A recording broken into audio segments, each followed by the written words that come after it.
All right, welcome back to another episode of Aristotle's Musings. Today, we're going to be talking about the how. So, spent the previous couple talking about the why, your actual why, your dark why, what drives you, what motivates you, what's your core kind of purpose, right? Um, Today, we're going to be talking about how. How do you actually execute this vision, right? How do you actually do the job that you're trying to do? And for that, there's really no book better than Atomic Habits. If you haven't read it, pick it up, pick it up, pick it up, pick it up. It's a great book. And for me, it was really a reaffirming. Like a lot of what I did was kind of already kind of written about in this book, but that's not bad either. It's always good to have confirmation or affirmation that you're doing the things the right way.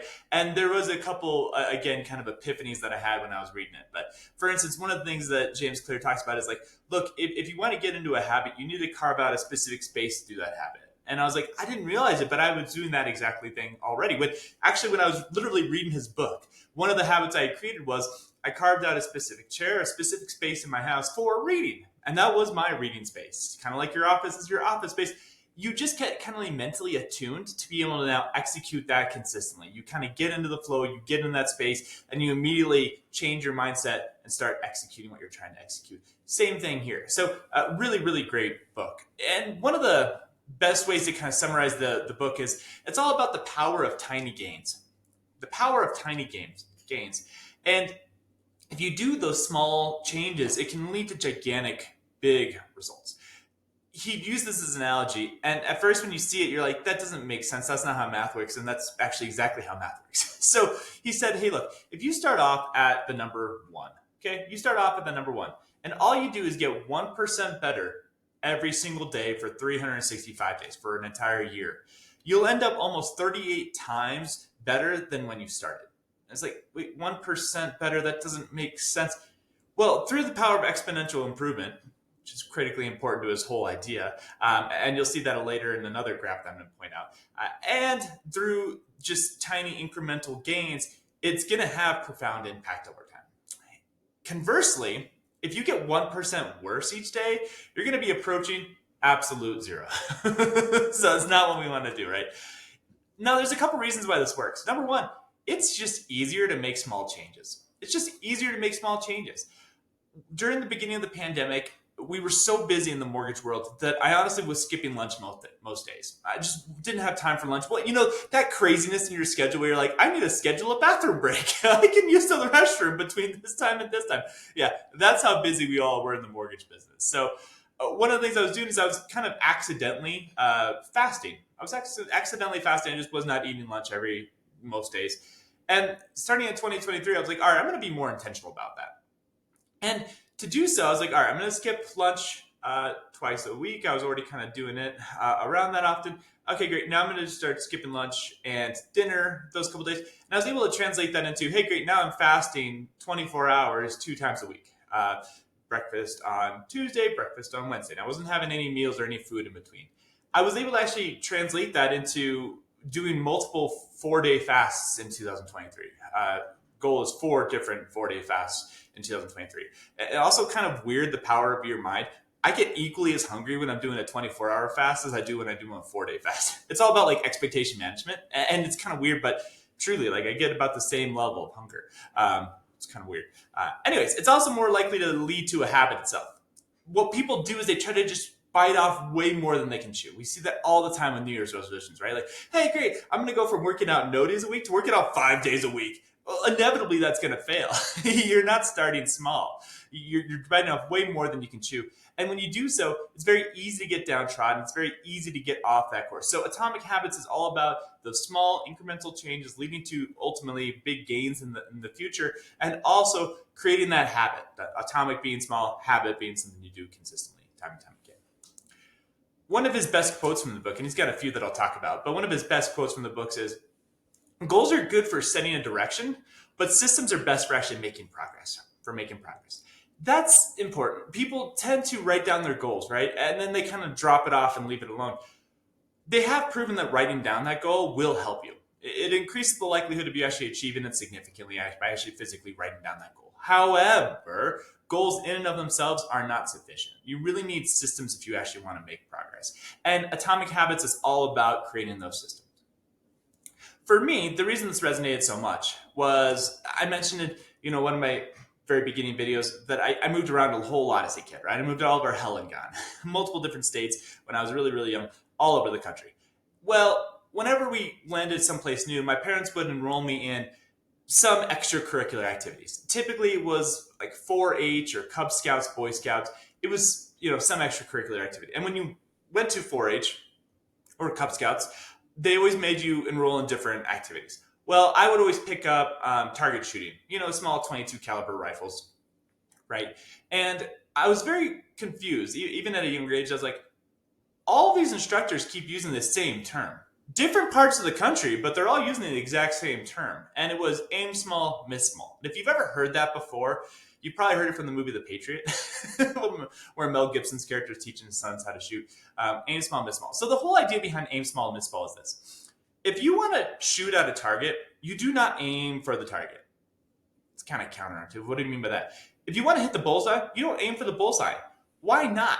Well, if you aim for the target and you miss, you're missing the target. If you aim for the bullseye and you miss, you're going to miss the bullseye. Instead of aiming for the bullseye, you aim for the smallest dot within that bullseye, the dead center of that bullseye, right? And if you do that and you miss, you're still going to hit the bullseye. That's the whole idea behind aiming small and missing small. And for me, it's a big part of what I kind of focus on. Whenever my team comes up with brand new ideas, and I've told them, hey, look, I want you all to be an idea factory. I want you guys to come up with a whole bunch of ideas. We're not going to implement everything. However, we are going to implement some of it. And whatever we implement, we really need to break it down in its most basic of pieces.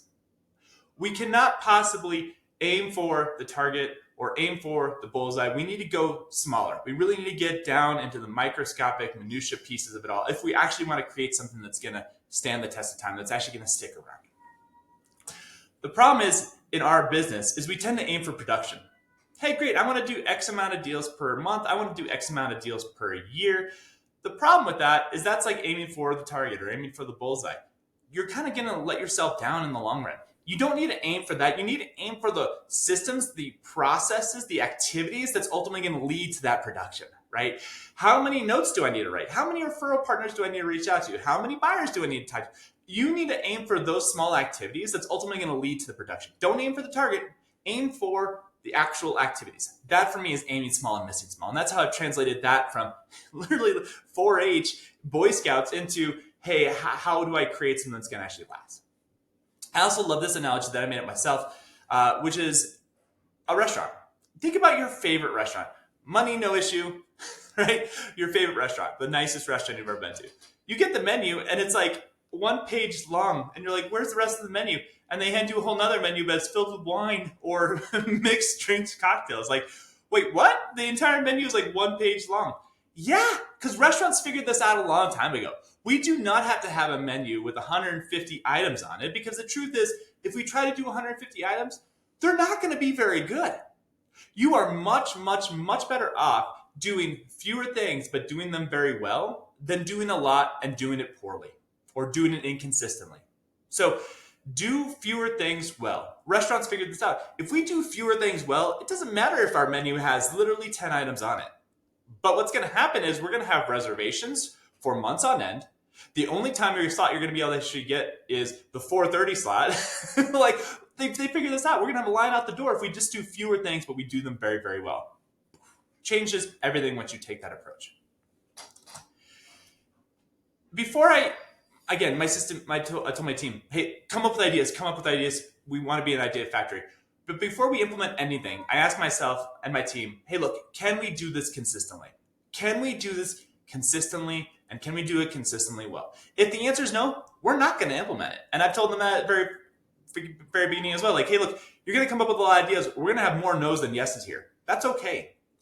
Don't be discouraged. Continue to come up with those ideas.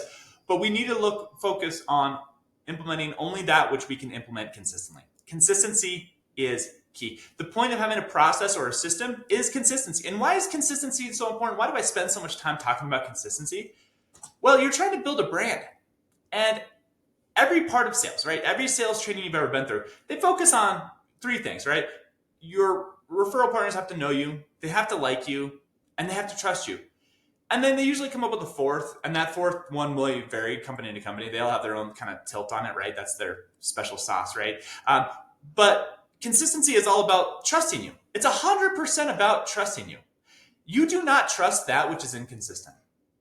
If you ever went to a restaurant and one time it was fantastic and the next time it was really bad and the next time it was great and the next time it was really bad, you're probably not going to go to that restaurant anymore. You're not going to roll those dice and say, hey, what are we going to get this time? No, you will not enter a store if every single time you enter, you have a completely different experience. We trust that which is consistent. Developing systems, developing those habits is all about developing consistency in your approach so that people can ultimately have more trust in you. That's really all that we're talking about here. Look at your friends.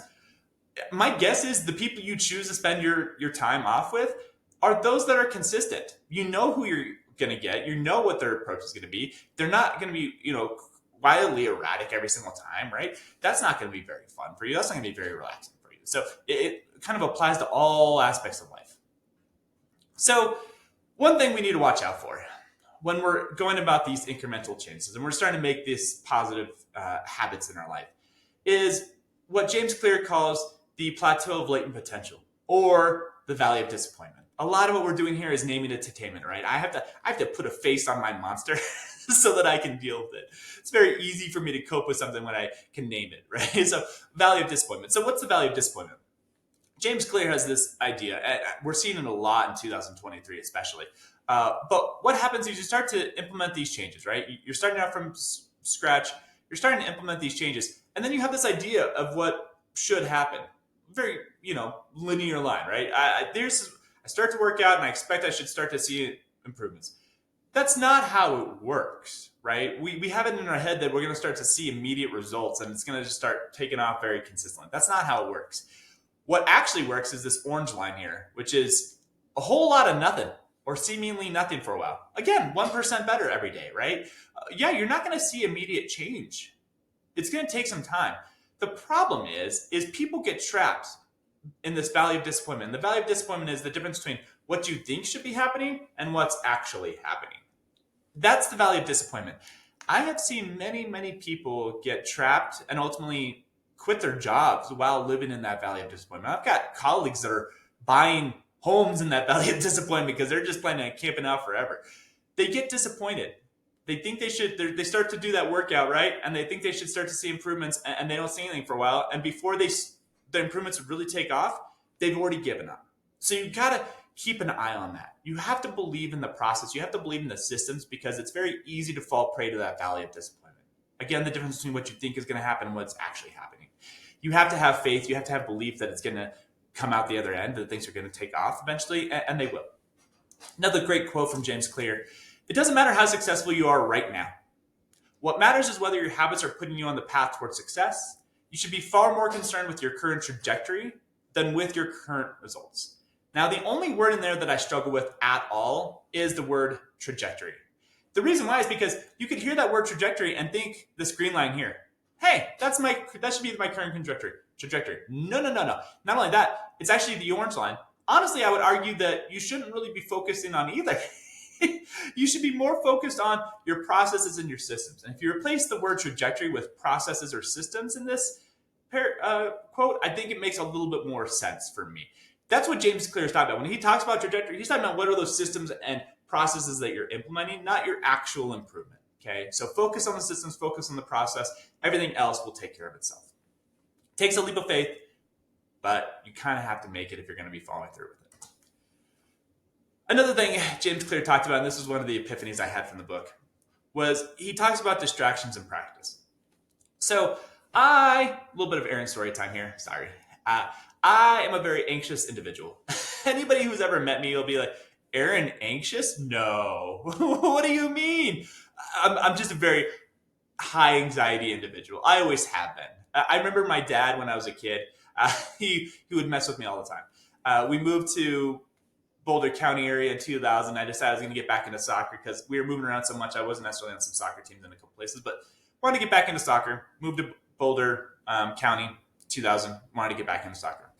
And my dad was driving me to soccer, and I was already really nervous. I hadn't played soccer in a couple of years. It's a brand new town, brand new place, brand new people. I didn't know the rules of the soccer place I was going to because it was indoor soccer, and they all kind of differ in a couple things. I was just very, very worried about it all. And my dad, knowing this, he was like, "Don't worry, son. We're not going to be late." To be fair, we were late. Don't worry, son. We're not going to be late. We're going to be coming up on I-78 here in about half a mile. So I was counting down: zero point 0.4 miles, 0.3 miles, 0.2 miles, 0.1 mile. There's no I-78. There's no I-78. We're lost. We're lost. We're lost. We're going to be late. I'm going to be cut from the team before I even got a chance to play on the team. We're lost. My dad would just start cackling. He knew there was no I-78. He knew exactly where he was. He's like, he was just totally messing with me the entire time. I also remember as a kid, my parents bought me a watch for like my 10th birthday. Why would you buy a 10-year-old a watch? Well, because I was so worried about being late all the time. They gave me that watch and I'd be sitting in the back seat. Mom, we're 5 minutes late. Mom, we're 5.5 minutes late. Mom, we're 6 minutes late. Mom, we're 7 minutes late. My mom was just losing her mind. The watch that they gave me, it did not even last a couple weeks. It was lost. And by lost, I mean they took out a hit on it. I found pieces of it in the driveway. They destroyed the watch. I don't blame them. Who would want somebody in the backseat remind you that you're late everywhere you're going? Terrible way to live. Anyways, so very anxious individual, always have been. And to kind of cope with it all, I do a lot of meditation, right? A couple different types of meditation. There's a running joke that when two philosophers meet each other, one says to the other, "Hey, good morning," and the other one says, "Whoa, let's think about that for a second." If there's ever something that I'm pondering, I like to take time. I like to carve out space, think about it a little bit. If it warrants time and space, I give it time and space. The other type of meditation is mindful meditation, right? And that's trying to focus on being present, focusing on your breath, right? So very common exercise, one of the most basic ones is you breathe in, you breathe out, you breathe in, you breathe out. And every single time you're just focusing on your breath and you're counting. 1 breath, 2 breath, 3 breath. And if you get distracted, you start over from scratch. You're not supposed to berate yourself. You're just supposed to correct yourself, get back, start from scratch. Well, I would do everything except for the not berating myself piece. I would breathe. I'd work myself up to like double digits, 10. I'd be like, "Hell yeah, Aaron. Congratulations, buddy. You just made it to double digits. Well done." Oh, no. Crap. You're thinking about breathing. You're no longer thinking about breathing. Damn it. And I'd have to start from scratch. But every single time I would do it, it'd get worse because now it was all up in my head. And I was fighting those distractions. And James Clear says the exact opposite thing. And this is the epiphany I had from reading his book. He's like, look, distractions are a good thing. You're inevitably going to get distracted. And that's okay. Not only okay, that's a good thing. You cannot practice getting better unless you have those distractions. So every single time you get distracted, say thank you. Thank you. Thank you for being distracted. It now gives me an opportunity to practice. Without those distractions, I can't possibly practice. And that's his whole thing. He's trying to instill these small changes that are going to lead to big gains and also having you implement habits. Well, great. If you break a habit, focus on just getting back on track. Accept it. Embrace the distraction. Embrace the failure. That's the only way we're ultimately going to get better. It's changed my mindset around it. Now it's no longer me having a negative approach to my distractions, but actually embracing them. I'm still a work in progress. It's one of my favorite Ted Lasso lines. I'm still a work in progress, but I'm working on it. So, another quote that I loved from his book, and the final quote I'm going to have for you today is: "Every action you take is a vote for the type of person you wish to become." That's great. When you are distracted, when you are pulled in the wrong direction, focus more about getting back on track. Every single time you have an action, and if that action is simply getting back on track, it's a vote for the type of person you wish to become. And that's all what life is about, right? We all just want to improve. Improve, improve, improve. It's never too late to change or improve. That's all that we're talking about here. So every single time you take an action, is a vote for the type of person you wish to become. And the last thing I'll say on that is, I found that whenever I trust my inner voice, things work out better. sitting on an airplane, right, a crowded airplane, and I'll see somebody with their bag and they're kind of struggling to make it work. The inner voice in me says, get up and help them. Don't watch them struggle. Just get up and help them. But then I get so worried about what's in my head, like, well, do they really need another cook in the kitchen? Do I really need to like interject myself? Like, no, just take care of it. Just get up, help with it. Whenever I trust my inner voice, I'm better for it. I think the world's probably better for it as well. So trust that inner voice. Every single time you, again, do an action, it is a vote for the person you want to become. So trust yourself. That's all I got for you today. I hope it was helpful. If nothing else, definitely got at least one good book recommendation. And yeah, I hope this is helpful. I hope it's not a waste of your time. I'm enjoying it. I'm passionate about it. But I hope it's worthwhile for you as well. So that's all I got for you. Thanks so much. And yeah, be good. Bye.